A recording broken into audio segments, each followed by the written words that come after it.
we will officially get started then. Once again, I say thank you for being here today. And we are joined today by two very special guests, Lauren Rachels from the Division of Child Care and Jennifer Newman from ECE TRIS are here, and they're going to answer the questions that have been submitted when you registered for this training. And we will have a session at the end where you can ask, and you can always ask a question in chat. We will be monitoring that as we go. Okay. I would like to ask you, when we talk about, we have the questions divided out by topic, and if you can ask questions pertaining to that topic at the time, and I will ask before we move on if you have anybody else has any questions regarding that specific topic. If you would, that'll keep us on track and help us from bouncing from topic back and forth. Okay, we're going to start. Number one, I will read the question, and then we'll let Lauren or Jennifer answer whichever it pertains to. We have a mixture of ECE TRIS questions and a Division of Child Care questions. Our first one is changes to definitions of synchronous and asynchronous trainings. The question is, what are the specific requirements for providing both? Hi, everyone. This is Lauren Rachels. So I'll go ahead and take this one. So part of the regulation did not change related to that. So that would be that the training that's not conducted face-to-face has to consist of a combination of alternative modes of delivery, and it can't be just reading the article, reading and answering questions, watching a video, or watching a video and answering questions. That part of it remained the same. When we added the definitions for synchronous and asynchronous learning, we added some specifications there. So for synchronous learning, which means it's occurring at the same time, they have to contain an interactive modes to demonstrate that the participant is verifiably and actively engaged in the training and content. And anybody who's done a virtual training knows that a lot of people just turn off their camera, and you may or may not hear from them in the chat, but we want to make sure that they're verifiably engaged by doing check-ins, activities, things like that. And for asynchronous learning events, we have to make sure that, again, they're meeting those requirements that I previously listed. And then there also has to be a method to gauge participation. So check-ins, games, things like that. So part of it's, like I said, referring to what was already existing in reg, and then there has been a new part added with that synchronous and asynchronous definition. I hope that answers that question well enough.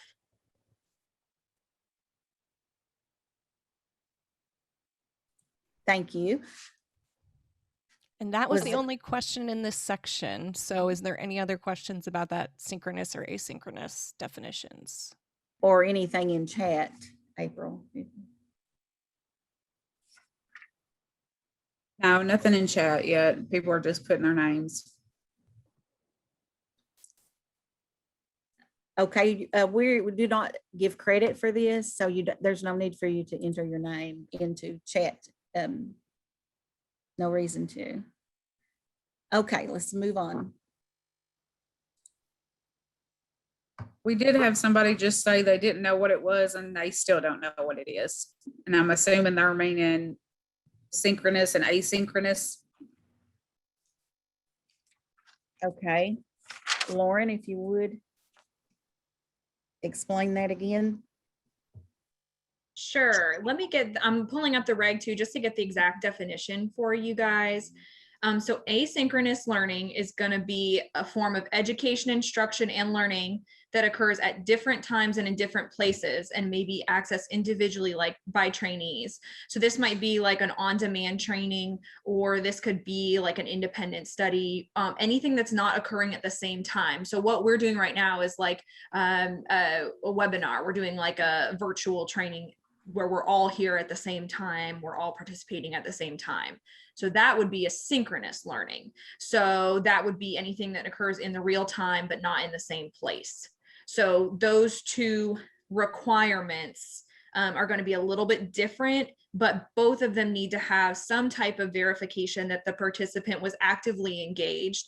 Just like an on-demand training, we don't want somebody just scrolling all the way through to the end and just zipping through it and saying, oh, hey, I got my hour. We want to make sure that we are engaging them and have verifiable proof of that engagement. Does that clarify a little bit? I think it was Deborah.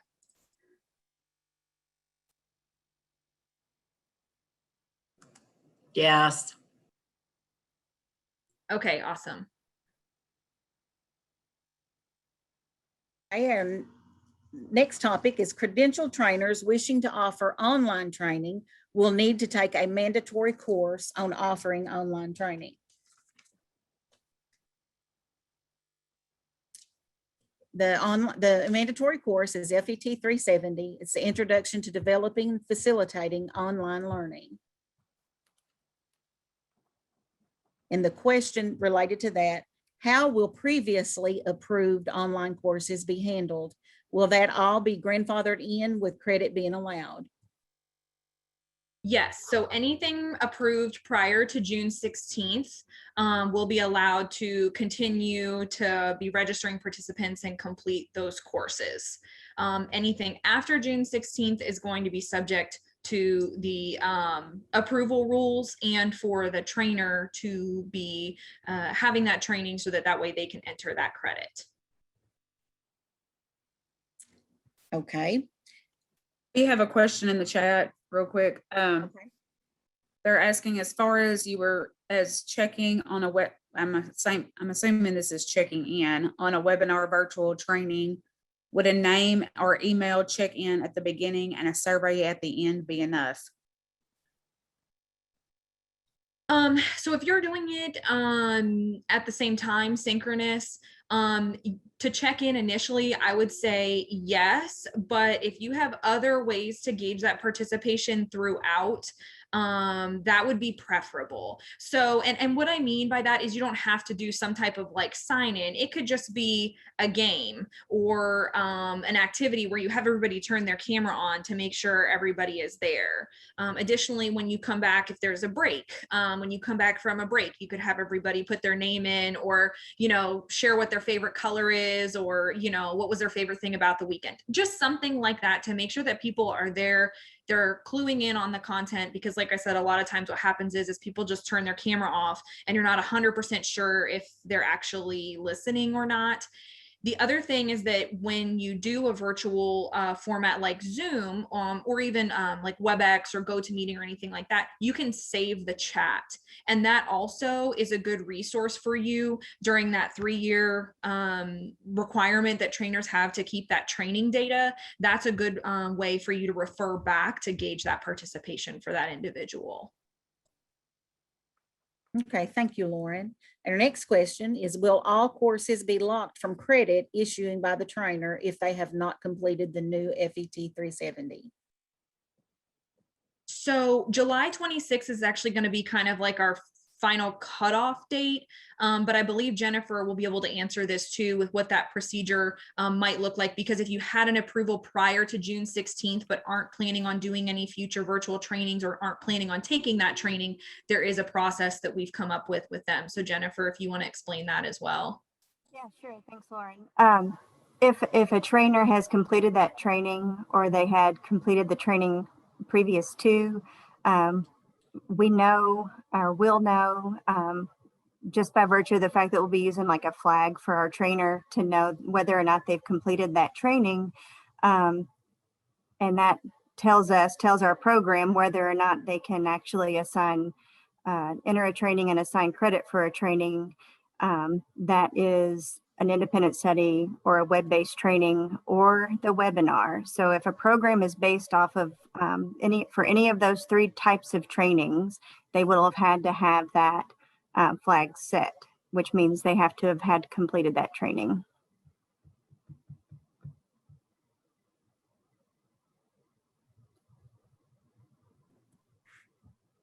Our next question is, are pre-approved classes okay, or does the new reg only pertain to independent trainers? So this one, I think this is kind of similar to the last question, I believe, or the first question, I'm sorry. But these changes would apply to all Kentucky credentialed trainers, whether they're associated with an agency or not. And I'm not sure if that's what you meant by like independent trainers. Or I didn't know if you meant like out of state agencies, or I wasn't 100% sure. But like I said, this would apply to all Kentucky credentialed trainers if they're planning on offering any type of online virtual training. Okay, is there any more questions related to credentialed trainers and online training before we move on? There was a question that I actually answered in the chat. Someone asked if the course needs to be completed by close of business on 7/26. It just needs to be completed as soon as possible if you're planning on offering online trainings. But in reality, if you're not offering any online trainings right now, you aren't required to take it right now. Just know that you won't be able to put that type of training in when you're entering training details. But you could always take it in the future in order to be granted that permission, like Jennifer was talking about, that flag in TRIS. So like I said, if you're not planning on doing it, you don't have to take it, but if you are in the future, you can always take it at a later date, and that would put you in compliance. I have a question, if I can just ask it. Yes, go Can you, ahead. hear- can you hear me? I understand now, I didn't know this, but in Zoom, you can save the chat, and that's to document engagement. So if I'm teaching a Zoom class and I save that, that is enough documentation, a chat is enough documentation, or do I need another type of documentation? I'm just a little confused on how to document engagement. I guess that's my question. Sure. So if you record your session, obviously that would also approve documentation, because if you have people, chiming in and things like that, or interactive activities, especially if you have a smaller group, that would be fine. And then the chat would also gauge participation. You'd still probably want to do some type of more formal attendance, like where everybody puts in their name and email address in the beginning, or if they're, make sure that the registration matches up with the information that they've given you. But just in order to, because the regulations specifically say that you have to have a method to gauge participation, you want to have something to refer back to in case there was ever a question during that 3-year training time where you're required to maintain those records, because you put the attendance into TRIS. But if that ever came into question, you would have that to fall back on and say, that this person, was participating in the training. Does that clarify that kind of the difference? Okay. Yeah, that helps. I teach CDA classes on Zoom. Okay. So Okay. I mean, it's the same people over and over and over and over. Right. Okay, I gotcha. I was going to tell you that I hosted a training on Friday, and we posted 2 questions for the staff to answer. And after our training was over with, I received an email, and it was an Excel spreadsheet, and it had everybody's name in attendance that had responded to the question. And it had the response as well as the question. So that may be something that you would think about doing, is maybe doing a poll where they can respond. And it also went into my drive. So now I have a drive that has on Google that will show me my meeting or my training and everyone that was in attendance. That's awesome. That's a great feature. That puts it all nice and neat for you right there in the spreadsheet. That's Yes. awesome. Yes. Thank you. for Would adding that, Zoom reports work as well after they come back from breakout rooms to show that they came back? Would that show participation? Yeah, it would definitely verify attendance as well. Just like I said, just because being there or coming back from a breakout, you're automatically put in a breakout and you will automatically defer back to the room. So I would say if there was a breakout, you know what I mean, you would kind of want to hear from, other people in the group, or put something like that. And then someone just said Zoom has a recording all breakout rooms on their roadmap for late this year and early next year. So that would be helpful as well. because I'm sure no one in the training will pipe up and say, oh, well, 3 of us talked and 1 of us didn't, no one's going to say that when you come back. So, but yeah, that would be at least for, attendance purposes, if you wanted to kind of have a check-in on that. Thank you. Any more questions on this topic? Okay.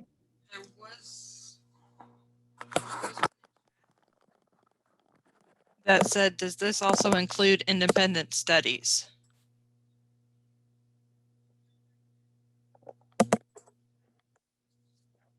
So Okay, yes, independent studies would be considered as they're an asynchronous training. And we did add that pre-approval process for independent studies as well. And I think it's in a little bit later. But yes, that would include that as well, because the credit would have to be issued and it's considered online.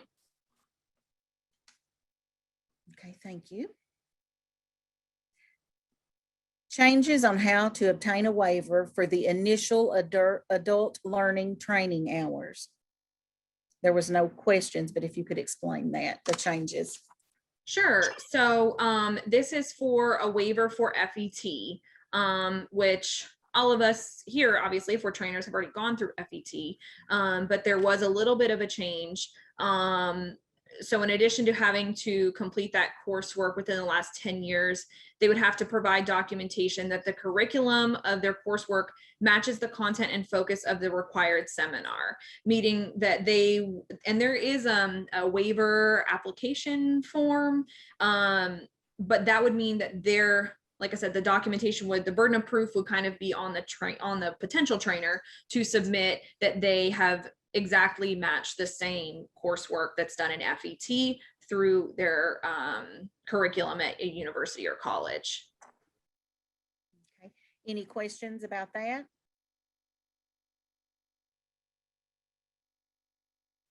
Okay. Our 4th topic is updates to the specialty trainer's credential. And the question is, what are the updates to the specialty credential?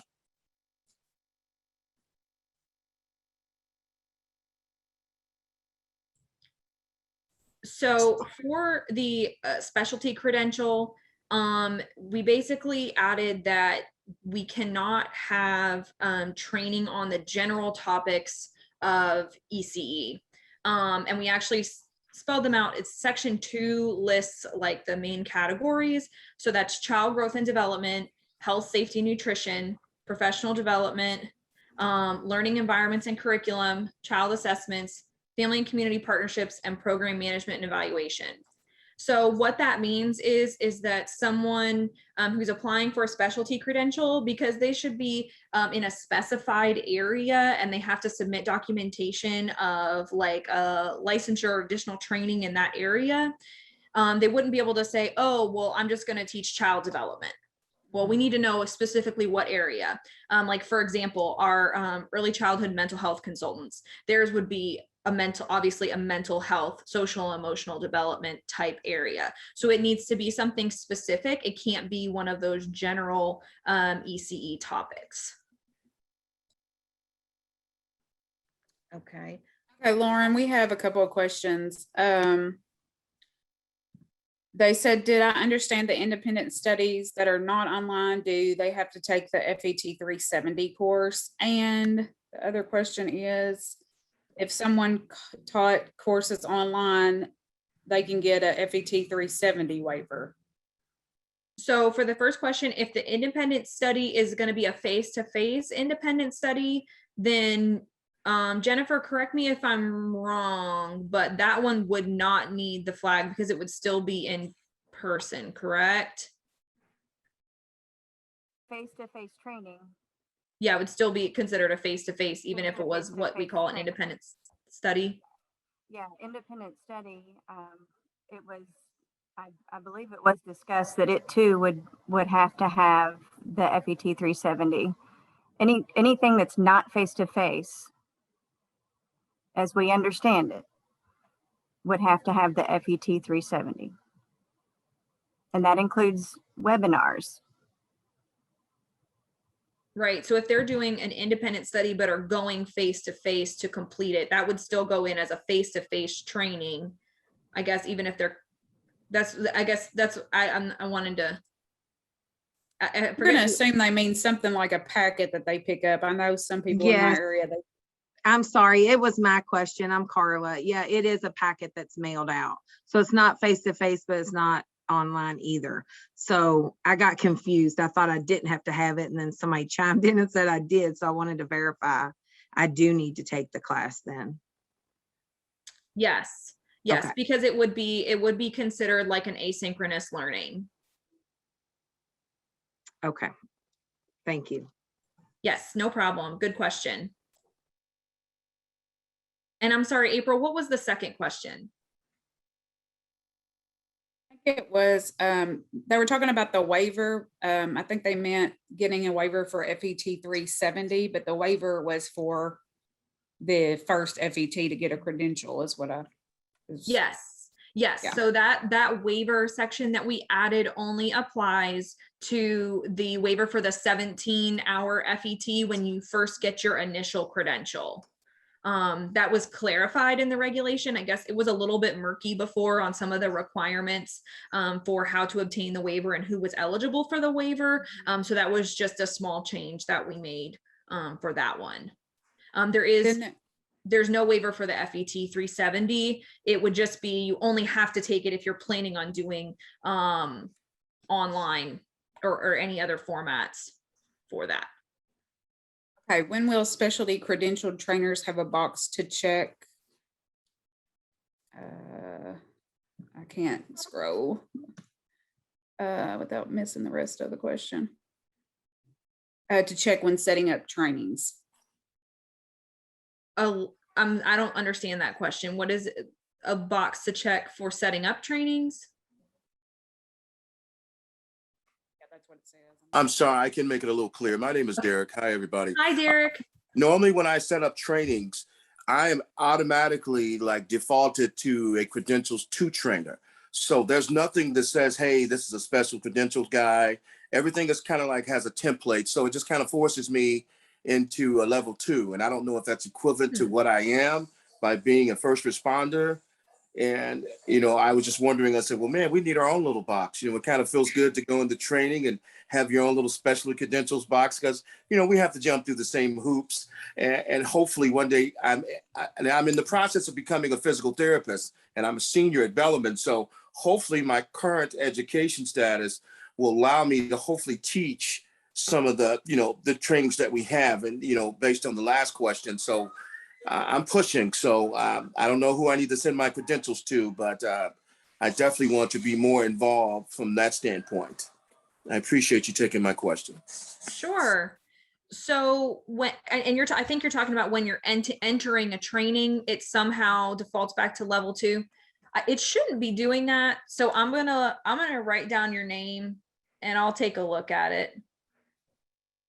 And Jennifer, and if you and I need to talk and see what might be happening there, we'll take a look at it for you. Okay, Mr. Dennis? All right, thanks. Yes, ma'am. Thank you. No problem. Okay, we have a few more questions. Sure. I'm a nurse practitioner and I have a specialty credential. Where do I find the information regarding both the past and the updates? I know it said section 2, but which document? How do I find the document or reg? I think Dawn put the link to the regulations in there. And what this is specifically related to the label that's associated with your specialty credential.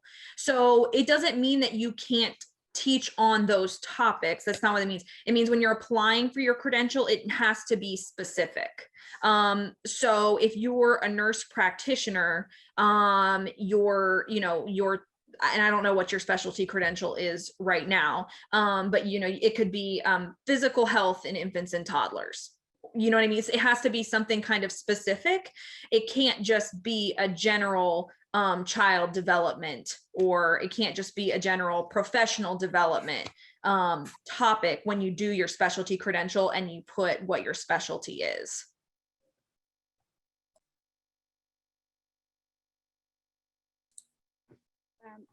It says, where's the FET 370 class offered? Dawn, if you have the link to that, could you add it to the chat?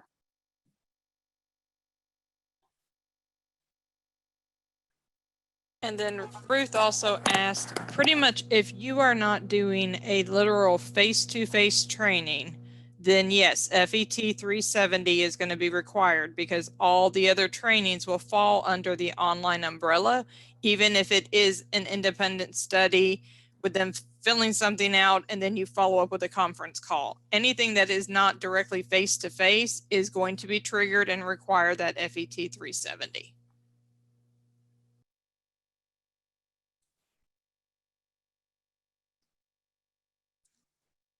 Okay, our next question.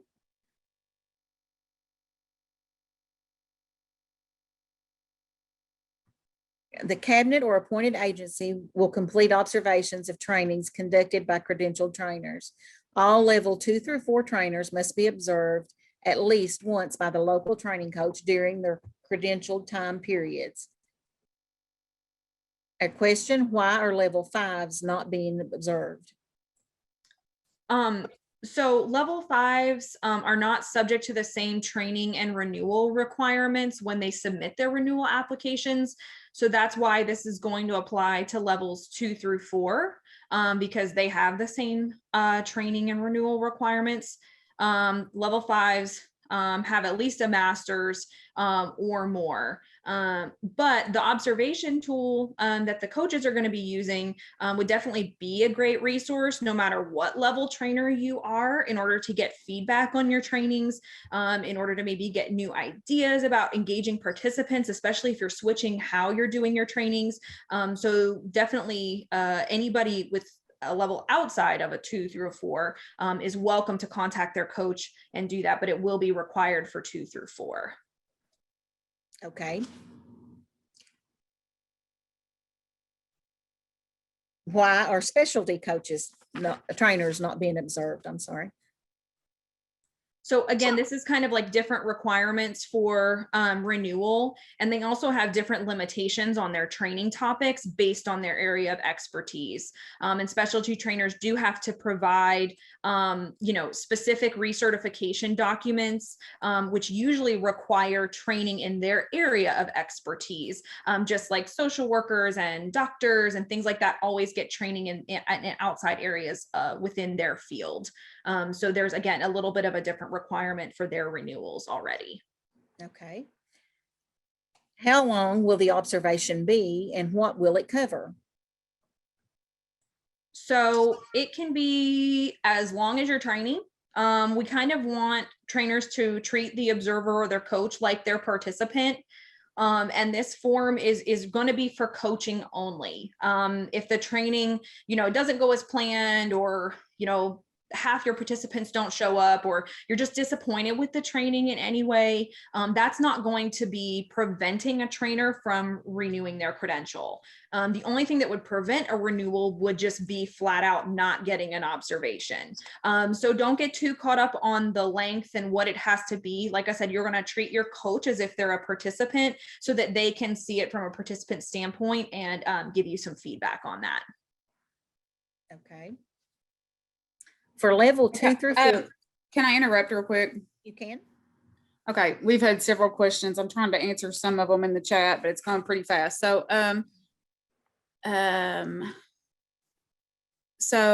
one of them was, how do you observe independent studies or web-based trainings only? Do you mind if I answer them one by one, April? Sorry, because I'll forget. Yeah. Okay. So if you're doing an independent study, again, it would just be treating that trainer like they're a participant. So do whatever you would do as if they're a normal participant. This will, again, give them an opportunity for feedback. Same with like a webinar. If you know that you have one coming up and your coach maybe can't attend, but you won't have another training session before your renewal, you can always record it and send it to your coach as well. Okay, just gives them a point of observation for you. Hopefully that answers. Okay, that and question. she also asked every training a person offers, and Susan, that's just one training within the 3 years before your renewal. That's correct, right, Lauren? Yes. Okay. And then let's say it says we typically take a team approach to presenting training. Is it okay to have more than one person present during a training that's being observed for renewal?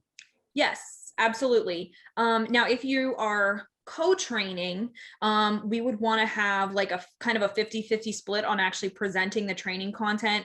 I know that sometimes at DCC, like I'll be the presenting individual, but I have someone else from DCC helping me with like attendance or just answering general questions, making sure everybody has documentation that they need. So in that respect, only the main presenter would be the one who's being observed at that time. We really need to see equal training from the trainers if they're both wanting to be observed to meet the requirement for observation, if that makes sense. Okay. And then another question was that they are currently a level 4, but they're applying for a level 5. Do they need to have an observation prior to just moving up a level? That's a really good question. I would say yes. Go ahead and get your renew as if you're a level 4, but we're updating to a level 5. And the reason that I say that is because if for any reason it came back and the requirements weren't met and it was a very short turnaround time till your renewal, you'd at least want to be renewed at a 4. And like I said, then we could always update to a 5 if we were like missing documentation or something like that. So that's what I would say is err on the side of caution and go ahead and get that observation in. Somebody asked, will the coaches contact us for observations, or is it up to us to contact them to schedule an observation? So the coaches do receive a report about 90 days out from your renewal. So coaches at that point, a lot of times do already contact the trainers who are up for renewal, but again, you're cutting it kind of close. It would be our preference if trainers, when they know they have a training coming up, contact their coach to go ahead and get that requirement met. And I think that would probably be easier for the coaches too, so that way they get a chance to really spend their time observing and giving feedback and meeting the trainers when it's convenient for them. Because we don't want to be rushing and trying to get something in at the very last minute. So I think it's kind of a two-way street, but like I said, training coaches get that information at the 90-day mark, and I believe right after the expiration. And then we do send out generated emails through ECE TRIS at 90, 60, and 30 days when a trainer's expiration is approaching. Okay, so that's all in the chat for right now. Okay, thank you, April. For level 2 through 4 trainers who recently submitted their renewal, will they need to contact their training coach to schedule an observation? I think you answered that already. I have a question about that. If you are if you have met a requirement that takes you from a level 3 to a level 5, like including being in full-time early childhood for 1 year, do you have to be observed first, or do you just submit your new resume?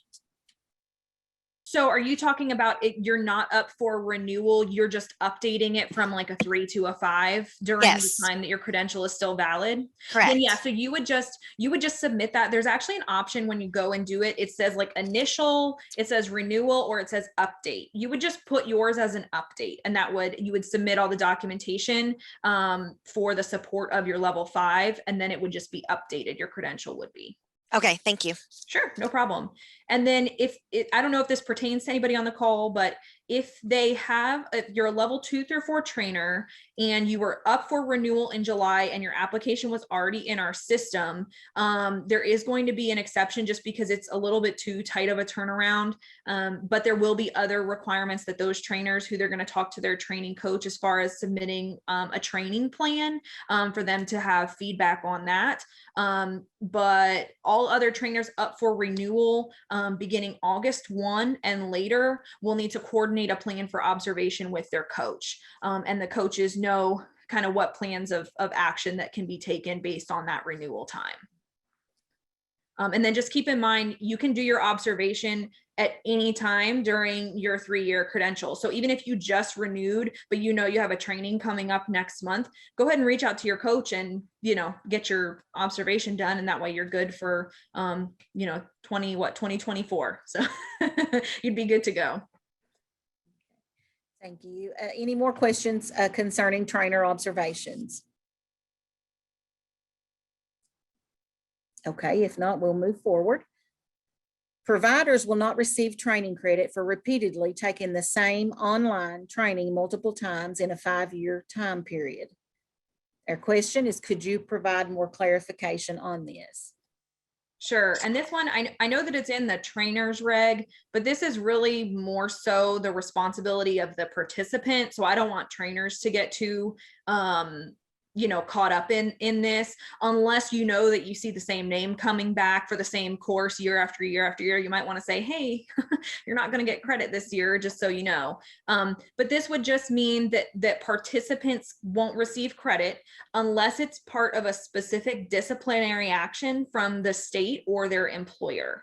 And this is to kind of prevent people from just hopping onto an online training, flipping through the same content, taking the quiz and saying, yay, I've got my hour, I've got a couple hours. We really want providers to seek new training and new content in order to help make them better teachers for our kids.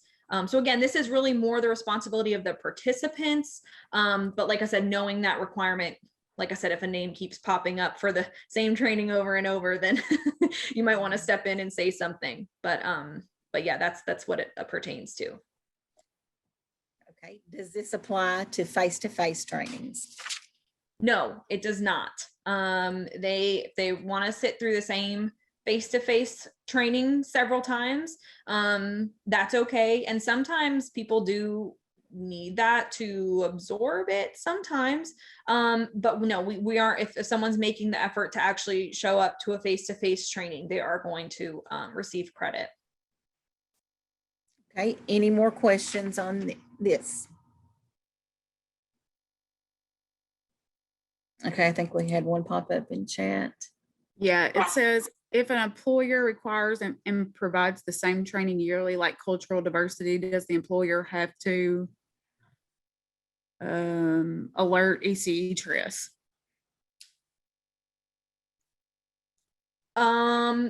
They wouldn't necessarily need to alert ECE TRIS because it is, like I said, is an online training. I'm guessing it's the same online cultural diversity training.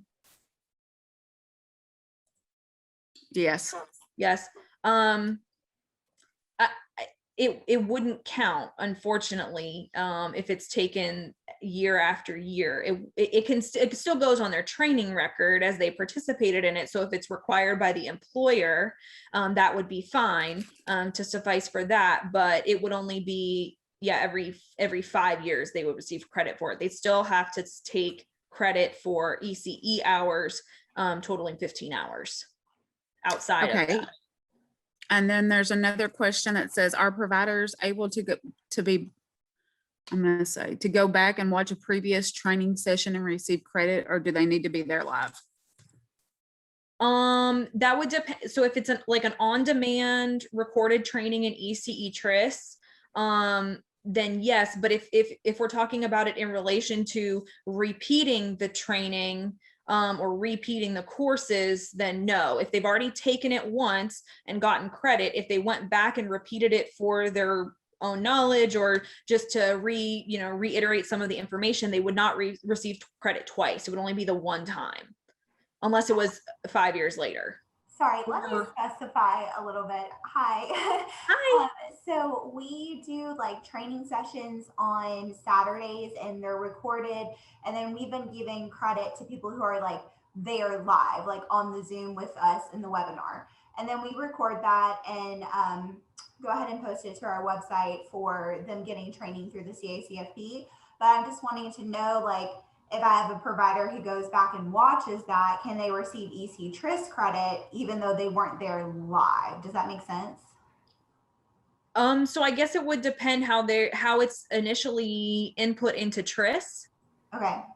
So because if you're a Kentucky credentialed trainer and you're giving them credit for the face-to-face aspect of it, then I mean, technically, if the same training was registered in ECE TRIS and they took it again as an online training, then yes, technically they could. I don't think that that's necessarily best practice for like repeating credit, but if they need the content again, then they would get it. Does that answer your question, or is that still murky? So it's kind of like if like a provider just like missed the opportunity to be there live, but they really wanted that credit, that EC Trust credit, or they just wanted that information like in general. So I'm just saying like if they missed that live like Zoom, would they be able to go back and get that EC Trust credit even if they weren't there like during the actual like time frame? During So you're saying they're just watching a recording, which would be right. not interactive, and you don't really know for sure if they've actually watched the whole thing. Well, we do have for Tennessee, because we're dual state, they do have a reflection piece activity at the end that they require. We haven't been like obviously assigning credit to providers who are not there live, but just for people who, I'm sorry, I'm like losing my train of thought. For people who are there during the training, they receive credit. Yeah, so I would say that, so it was a face-to-face and then it turned into an asynchronous training because they're just watching a recording. So then you would need to meet the requirements for an asynchronous training at that point, which we talked about earlier. Like it can't just consist of watching a video or just reading an article or just reading and answering questions. So there would have to be some method to gauge that participation, either by checking in and sending those activities at the end, or something along those lines. So there would still need to be some way to gauge that. Gotcha. Okay, got it. Okay. Yeah, so like knowledge checks, or like you had mentioned for the Tennessee folks, like some sort of reflection activity, that kind of thing, and making sure that they watched it all the way through. Like there's ways you can set up a video to make sure that they can't just zoom it to the end. But great question. Thank you for bringing that up. Any more questions on this topic? No. Okay, independent studies must be pre-approved, even if taught by credentialed trainers. What is the effective date for when independent studies will have to be pre-approved? So that dates back to June 16th, because that's when the regulation passed. So anything submitted after that will need to go through that approval process. If you have an independent study that you've already submitted prior to June 16th, but it's open for a certain period of time, like I think EC Trust allows you to go up to 2 years. If that's the case, then you won't need to go back and do that approval process. So it's just for newly input independent studies after June 16th.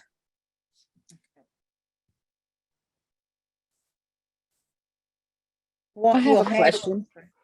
Go ahead. This is Penny Smith. Could you define what an independent study is? Yes, just a second. I'm going to pull it up here.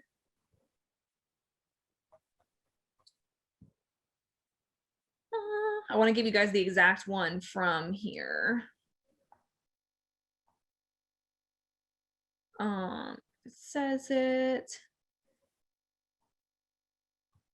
So, an independent study is going to be, like I said, an asynchronous way of learning. So for someone gave the example earlier, there's information that they drop off where they may read something, answer questions, submit a case study.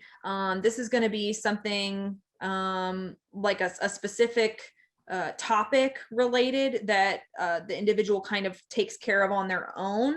Does anybody have any elaboration on that? I'm trying to think of the best way to explain it. Oh, Jennifer's got it. She's the best. She said, an instructor-led approach where the instructor and participant are separated by place or time. The instructor would assign lessons and exercises, and participants work independently, but still have regular contact with the instructor by phone or email communication. So for example, there's some trainings I attend where we have like a pre-assignment and a post-assignment. Although we do have a face-to-face, if it was just a pre-assignment, post-assignment, something like that, that would be more of an independent study. Does that make sense? Yes. Okay. There was another question in the chat that says, do they submit them the same way? And I'm assuming independent studies. Jennifer, can you talk on that? not face-to-face would be submitted using the same area where it says create webinar, web-based training or independent study. It's all submitted in that same area. Okay.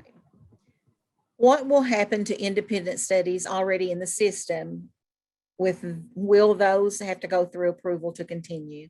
And I think you already answered that. If they were in the system prior to June the 16th, they do not have to. Yes. Is Now, there- if it expires, if it's coming up on its expiration date and then you want to resubmit it, then you are going to have to go through that approval I say new approval process, but it will have to go through that approval process that's now in regulation. So that would be if you were resubmitting it to open it again as available. Any more questions on independent studies? Okay. Updates to cabinet approved training agencies. Please tell us more about training agencies. Yes, so we previously had CCR&Rs, but then we kind of shifted into what we call training agencies. So there's actually two different designations. This can be an ECE TRIS designation for a training agency, and this can also be a DCC training agency.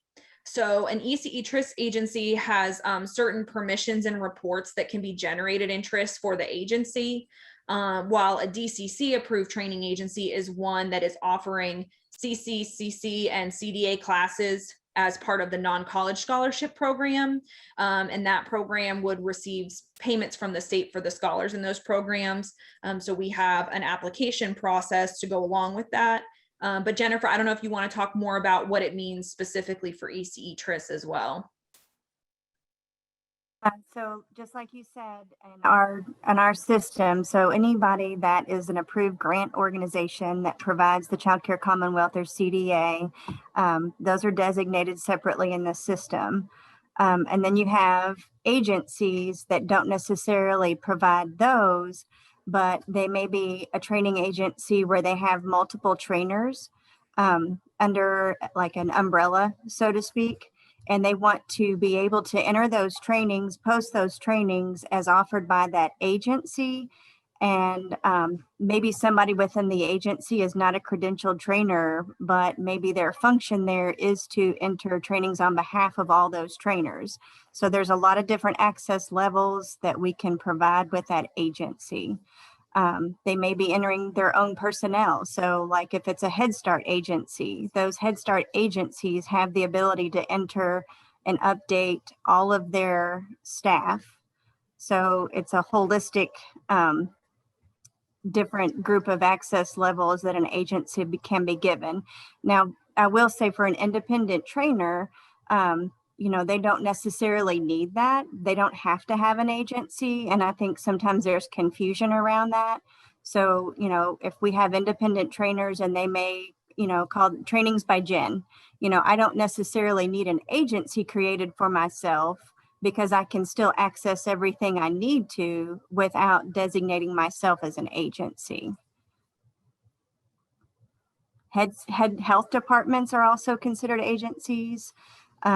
So there's many different kinds of agencies that we track and report out to DCC. I have another question about training agencies. What if the training agency does both? They are approved for the grant to award the Commonwealth and the CDA, plus they also give training hours for people who work in childcare. Do they fall under just DCC or both?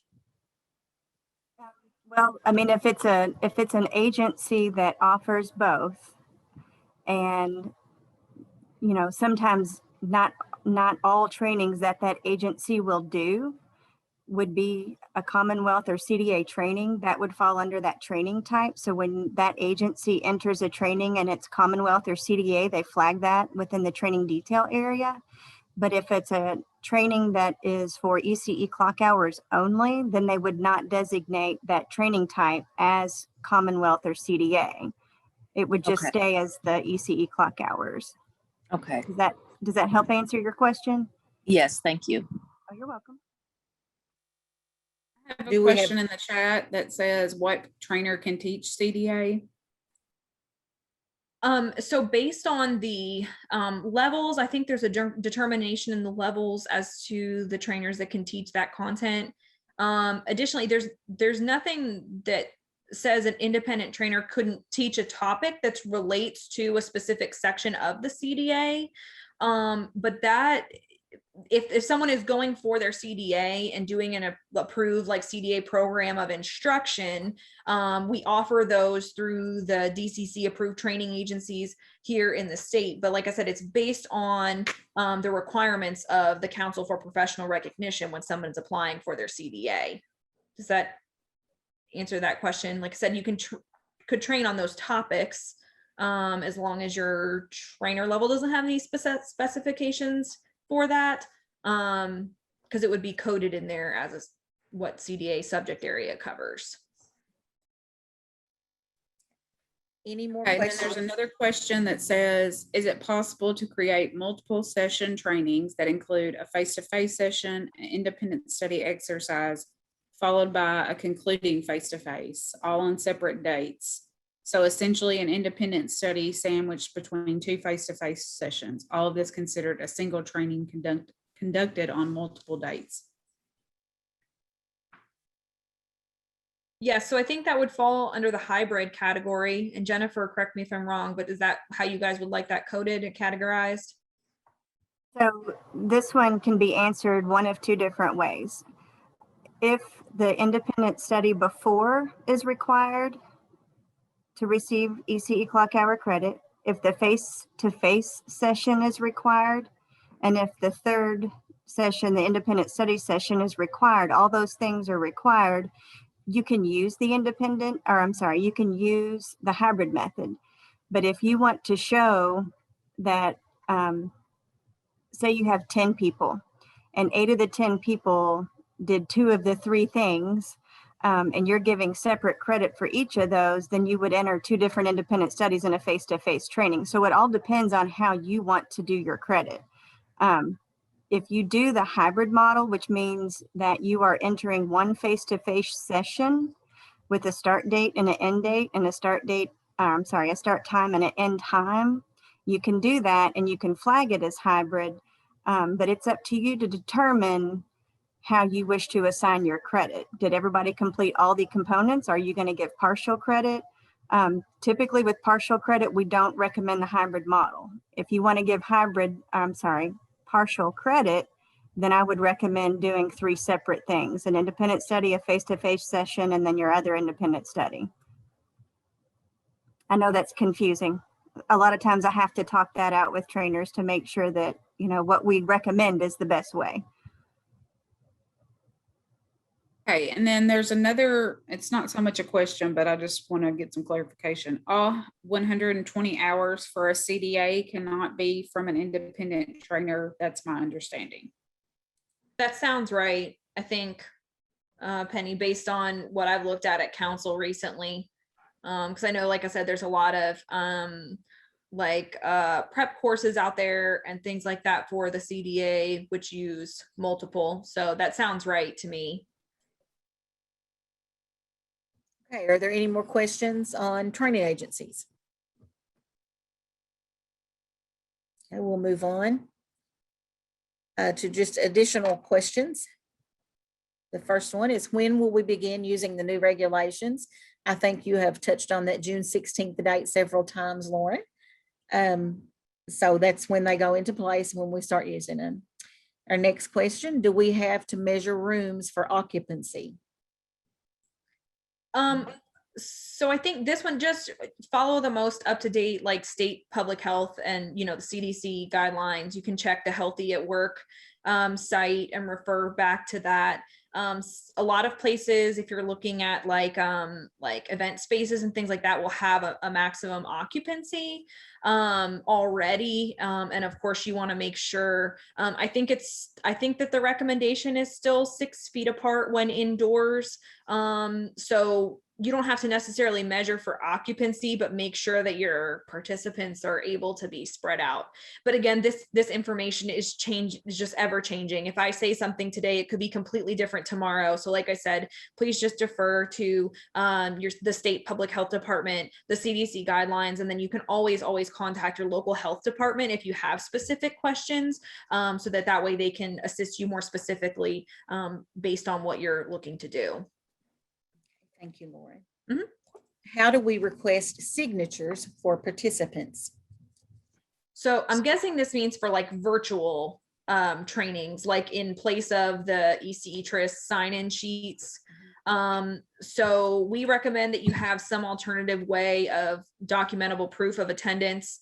Or, I've even had some people who have a like a statement that the participants sign and return at the end of the training that they've attached to their attendance sheet. But you just want to make sure, we've been doing this for about a year now. So however we're, getting that proof of attendance is what we're going to need.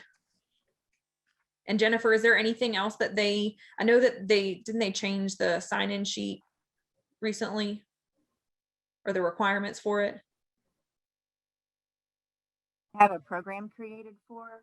We don't take sign-in sheets for those. So a web-based training, a webinar, or an independent study. There's no place to upload those. Right. So the trainer would need to keep that on record for themselves, as I understand. So I'm just gonna add on to that question, because I know we've had some questions as training coaches for that. So they are not required to even like fax or mail those into you. They're just to keep those for their records, correct? Right. This was before, the change took place. We did need something. But now that it's changed and they submit those webinars for us to create the program for them, we don't do that right now. Unless something changes in the future that I'm not aware of. Jennifer, I don't know if it was for everybody, but most of what you just said was very, very soft until the very end. So you may need to repeat that. Sorry. I was just saying, before we created those programs for webinars, then yes, we did. But since that changed earlier this month, then we don't. So anything that you have what we call a program, we don't need any documentation.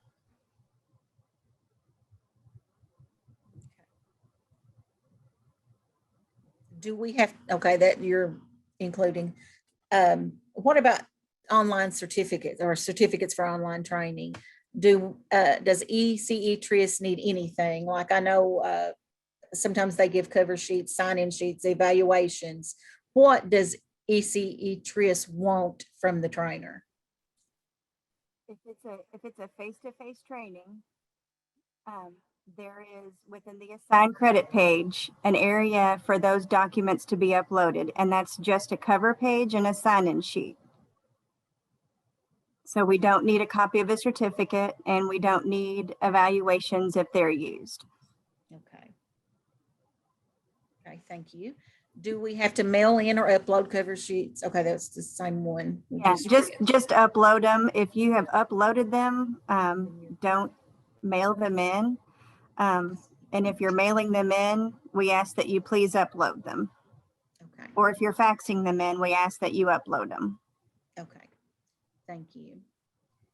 Staff who have not worked in the field for 5 full years are considered new staff. Because they are re-entering employment in the childcare field, this new staff would complete orientation training again within their first 90 days of employment, even though they may have completed it 10 years ago. And their first year would be calculated based on their date of hire for this new employer. Is that correct? Correct. So yes, they would, anybody who has been out of the childcare field, so no training, their date of employment ended in CARES and in ECE TRIS over 5 years ago or more, is going to be considered brand new to childcare, and they would go through all of the same requirements that any other brand new person going to childcare would do. Okay. So when they do that, they will then need to obtain the orientation PAHT, and then the remainder of their 15 hours in their first calendar year. So if I was a director, I hired somebody today, I'd have a year for them to go from July 20 to July 20 with obtaining those first year requirements. Then I have from July 20 to June 30 of the following year. That counts as my second year. So that would just be my 15 annual training hours. And then from that point on, I'm on the July 1 to June 30 schedule. Okay, any more questions related to this? Okay, is it possible to submit expired CPR and first aid certification cards to ECE TRIS and have them uploaded into the system to show proof of completion of the CPR first aid training?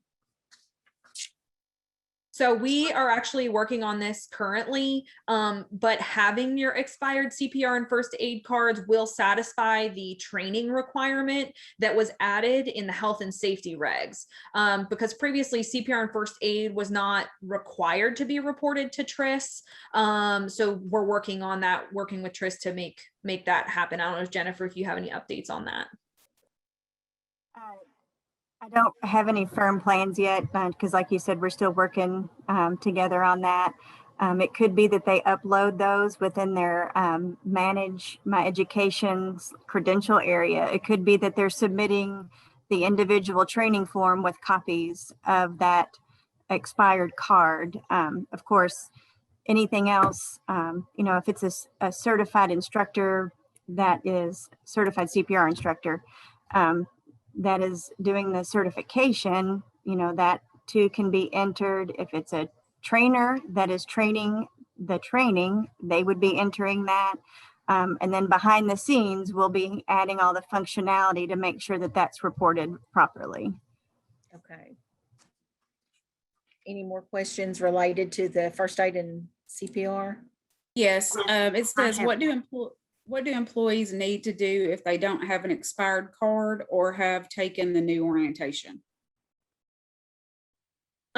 So they can take a CPR first aid course through any of the approved CPR first aid agencies.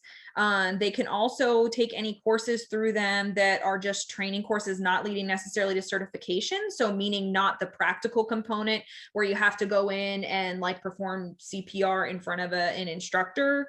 They also, lost my train of thought. We're also working with all of the DCC approved training agencies because there was some CRRSA funds that were designated to those specifically for certification of CPR and first aid.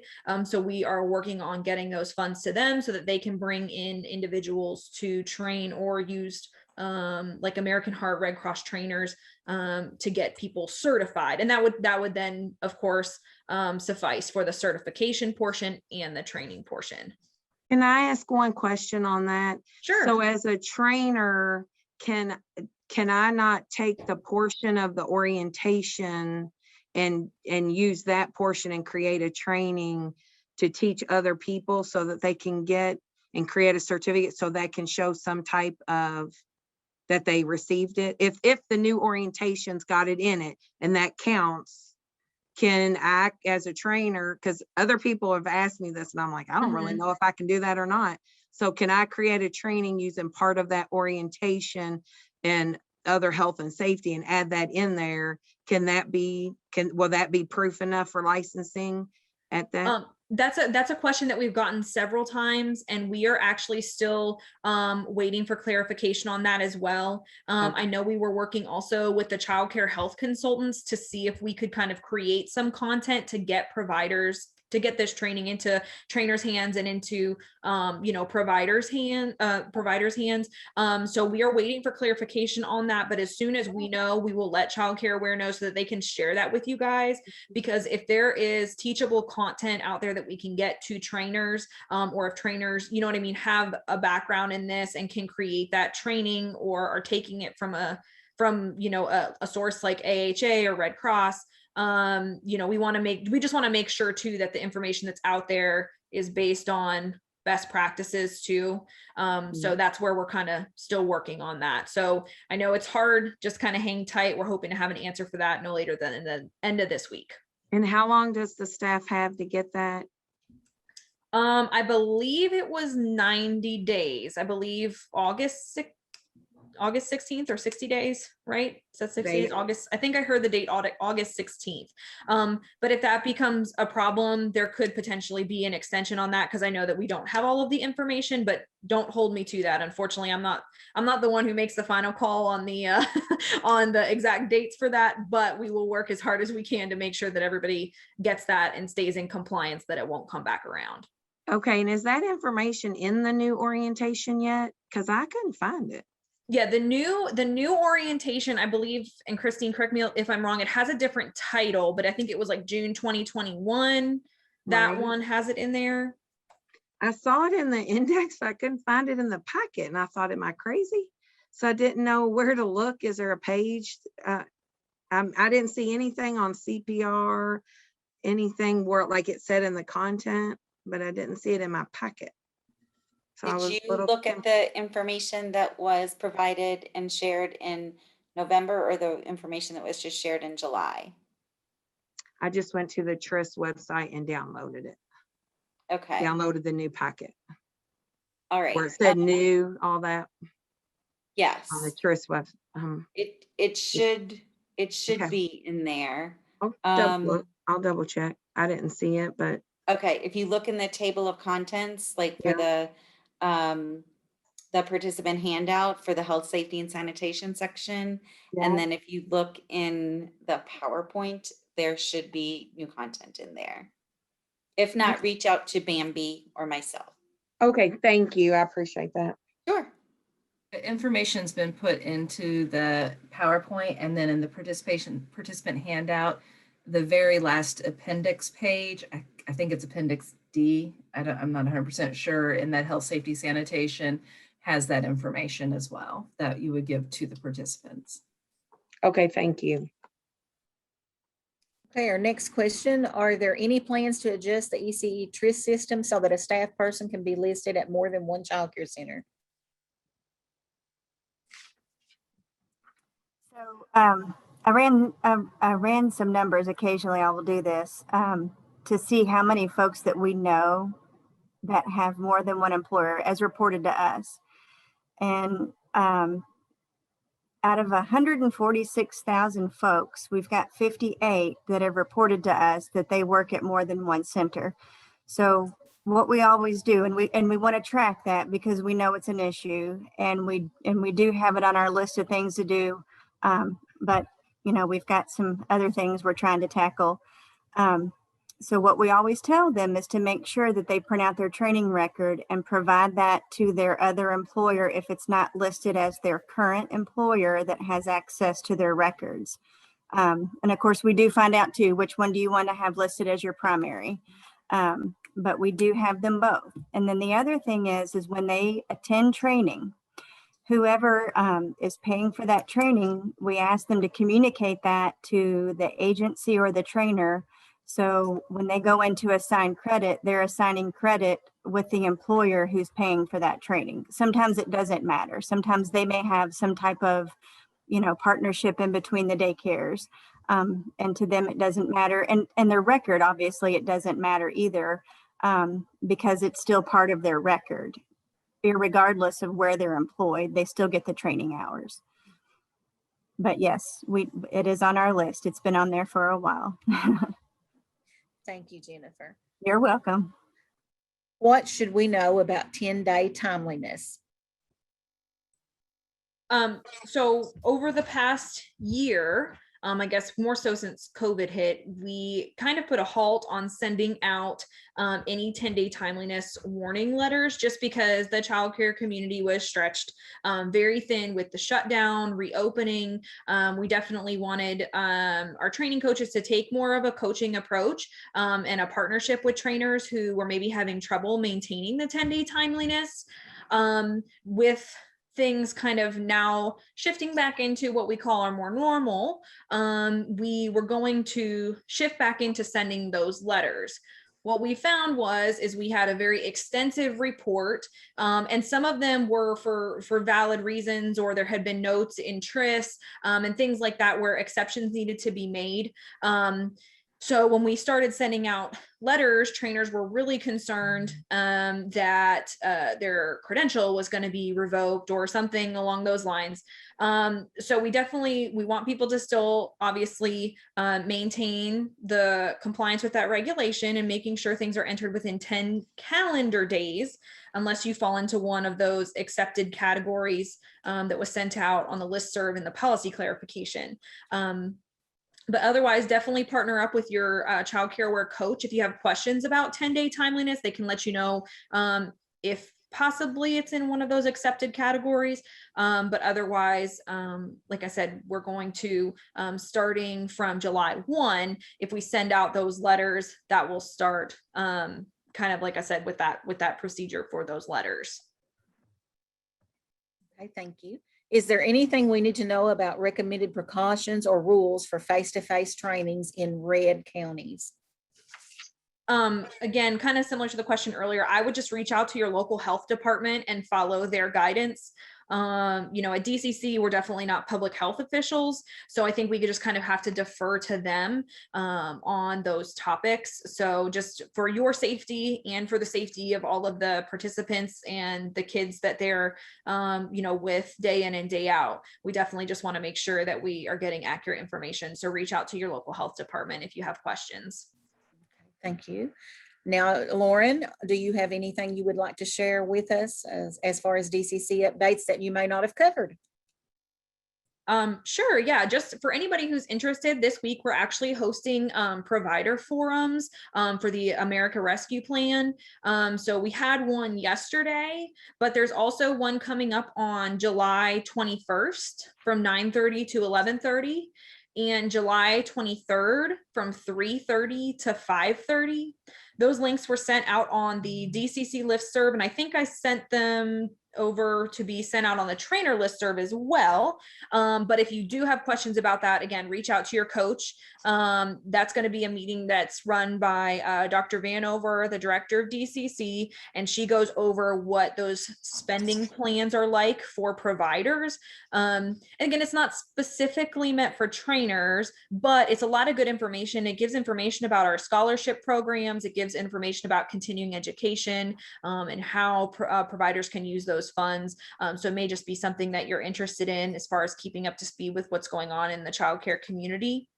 And then additionally, in September, we're going to have our next TOT, training of trainers. I see a lot of familiar faces and names in here from my TOT back in, what was that now? May and June. But we're going to be doing one in September. And that's going to be actually run by Dr. Vanover as well for working with children with epilepsy. So that's continuing that series of TOTs. Okay, thank you very much. Yeah, you're welcome. I would like to ask Jennifer if there was anything you would like to add or updates, anything else you would like to share that maybe you didn't get a chance to with the questions today. No, I think we're good. I think a lot was covered today. Thank you. Okay, thank you. Our next trainer connection is going to be titled Moving Forward, What Did the Pandemic Teach Us and How Will Training Be Transformed? The trainers connection will be on Tuesday, August the 17th at 2 p.m. And this next training will include regional breakout groups where you can share with your own region. Okay, I would like to thank you all so very much for coming. I know a lot have had to jump off because we have gone just a little bit over, but that's all right. A big thank you to Lauren and Jennifer for being here and answering question after question today. We can't thank you enough for making time in your schedule to join us. And I would like to thank my training coach team that have assisted me today and took over the behind the scenes part and the helping with the questions and monitoring chat and things. I appreciate you all very much. If no one has any more questions or anything to add, we'll call this a wrap and see you all next time.